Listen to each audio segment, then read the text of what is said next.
With the release of Shazam, Warner Brothers has another superhero hit on its hands, further proving that you don't have to make your movie part of the MCU to have a good time. But while the movie's ending is pretty straightforward, there are enough head-scratching and surprising moments in the movie's latter third that might be in need of some explanation. Don't sweat it, that's why we're here. Let's say the magic words, spoilers ahead, and explain the ending of Shazam.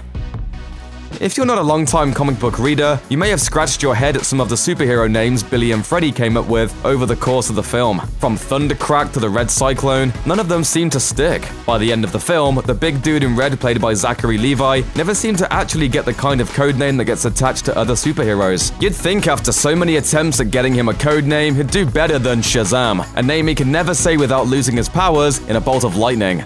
Shazam!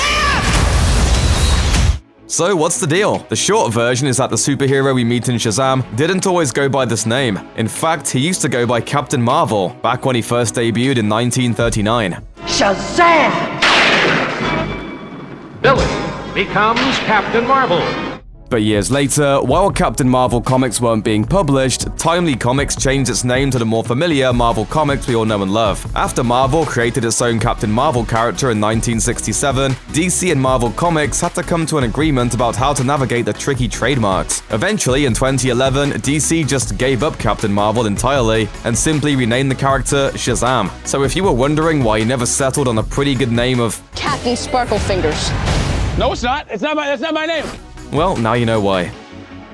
The final battle with Dr. Savannah and the Seven Deadly Sins provided one of the most awesome climatic moments in recent superhero movie history, when Shazam extends his powers to his foster siblings and creates 5 more superheroes to save the day. Now, instead of 1 new superhero joining the DCEU, there are actually 6. If you wondered how and why the movie could justify pulling 5 super rabbits out of its magical hat, there's actually a pretty nice setup for this final act twist earlier in the film that you might have missed if you weren't paying close attention. When Billy encounters the wizard Shazam, the old man yells about the empty chairs behind him on the Rock of Eternity, chairs that once belonged to his brothers and sisters in magic, who have all long since died. When Billy shares his powers, he's filling 5 more of those seats, though just who will be winding up sitting in that 7th chair is a question we probably won't have answered until the next film. However, since the film seemed to pretty closely follow the plot of DC's New 52 Shazam miniseries, there's a good bet that the current run of Shazam comics DC is publishing will offer some clues as to the 7th Shazam's identity. Or it could be Hoppy the Marvel Bunny. Okay, probably not. But speaking of hidden identities,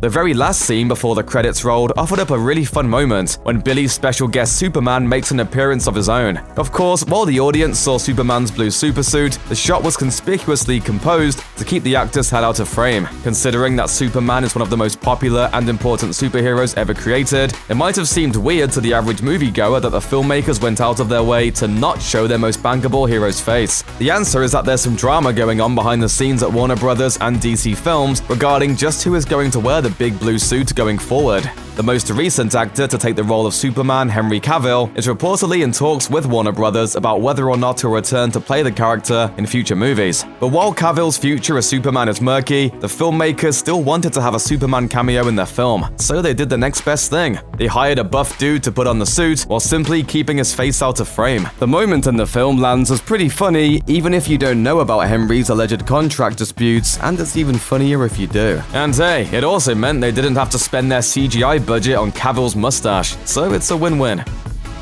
One of the reasons Shazam is so much fun is that it's an exceptionally weird movie. It's got a magic wizard who lives in a cave, the physical embodiments of religious concepts, and an unexplained obsession with tigers. But weirdest of all, it's got a talking, evil worm who shows up in the film's mid-credits scene in Dr. Savannah's prison cell, ranting about 7 realms. As with so many elements of superhero movies, there was probably a sizable portion of the audience that saw this and couldn't be more confused. Don't feel bad. This little guy is pretty bizarre and obscure, even for comic book fans. Let's just dig into this thing. The little talking bug is a longtime Shazam villain named Mr. Mind. He's a talking, super intelligent worm from another planet. That planet is sometimes Venus, depending on which comic books you're reading. He's the founder of a team of supervillains in the comics called the Monster Society of Evil, which has included members with names like Jeepers and Mr. Banjo, just to name a few. It's pretty wild. As for the 7 realms, this seems like it refers to a pretty recent addition to the pages of DC Comics' Shazam series. As of the making of this video, the comics are only starting to dig into what these realms are or their significance, so if you want to know more about what's likely to happen in a sequel to Shazam, start reading.